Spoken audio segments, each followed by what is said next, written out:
Lim Boon Keng, the musical, it's about Dr. Lim Boon Keng, a very, very famous figure of Singapore in the early years. He was my great-grandfather. In those early colonial days when there's no opportunity for Asians to actually be a prime minister or anything like that, he was a combination of Tommy Koh and Dr. Tan Cheng Bock.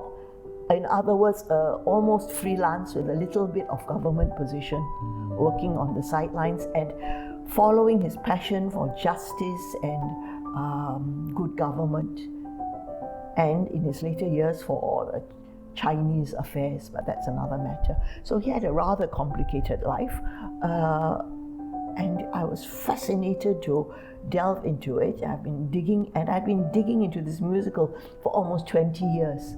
And right from the beginning, I knew it was meant to be a musical, but it was years and years later before I had the skills, the professional tools to make it into a musical. And even then, it took years and years before I had a final script. And I offered to musical theatre, let's do this. You know what happened? Jeremiah Choi came in, and with his very good experience and critical eye, he cut it down bit by bit to 90 minutes. It was very almost painful, I would say, for me, cutting and rewriting. It was somewhat painful for a musician who found his work cut and cut. But the overall result was, shall we say, very impactful. And those who saw it mostly came away somewhat stunned. That's right. Yes, it was good. I thought it was really a very, very good history lesson, but really able to know more about this historical figure. Yes. In a different light. Yes. In a sense, I was too close to it, having studied it for 20 years. I've got so much material. I want to include this, I want to include that, I want to include everything. So Jeremiah was quite right to strip it down to what is essential. And I could never have done this without Jeremiah. I remember when we were studying history book, Singapore history book, I only know him through 1 or 2 pages. That's right. But I think with this musical, it really gives many different dimensions. I wanted to start writing this from so long ago because I felt Lim Boon Keng had not been fairly treated by history. During the Japanese occupation, he was coerced to take a role of helping the Japanese, and he hoped that this would help to protect his own people from the Japanese. But after the war, he got labeled as a collaborator. He was shunned by the Chinese population, and so he ended his life under a cloud.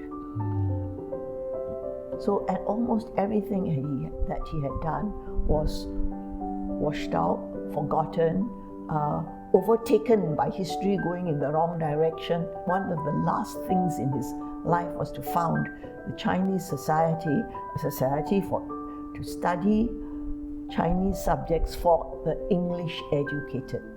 And that society is still flourishing today.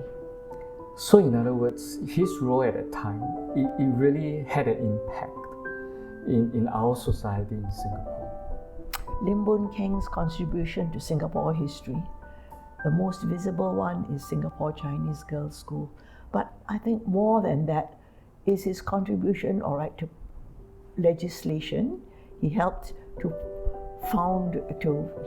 put through laws in public health, for example, anti-cholera, and many public health measures which still protect us today. In education, he broke some boundaries, and so in his wake, educational institutions could spring up.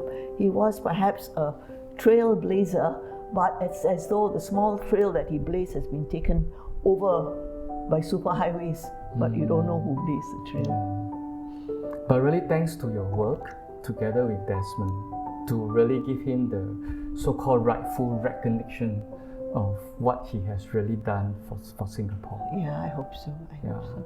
So I see the importance of your work, because then this is going to continue, for generation and generation.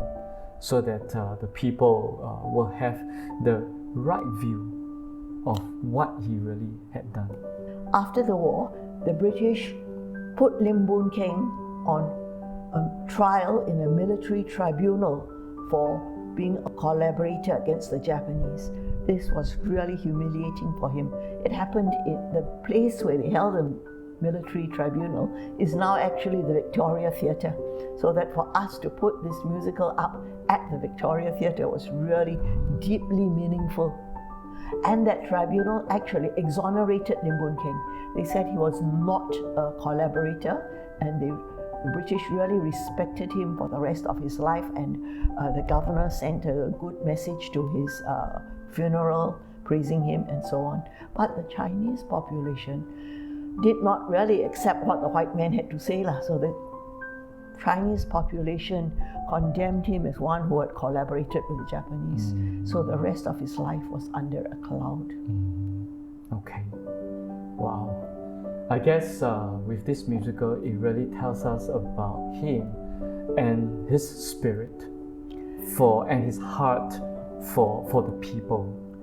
Yes, I would say because he did this so-called collaboration with the Japanese for the sake of his people, to try to protect them against the Japanese, and it almost broke his heart. I'm told that he would, during those years, he would be drinking and purposely making himself drunk and saying, "What have I done? What have I done?" Because this man's essential nature was of integrity and a desire for justice.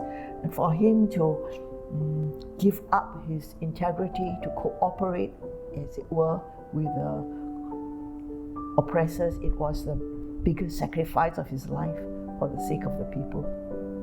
So it was, I myself, I have the opportunity to be involved in Lim Boon Keng musical production.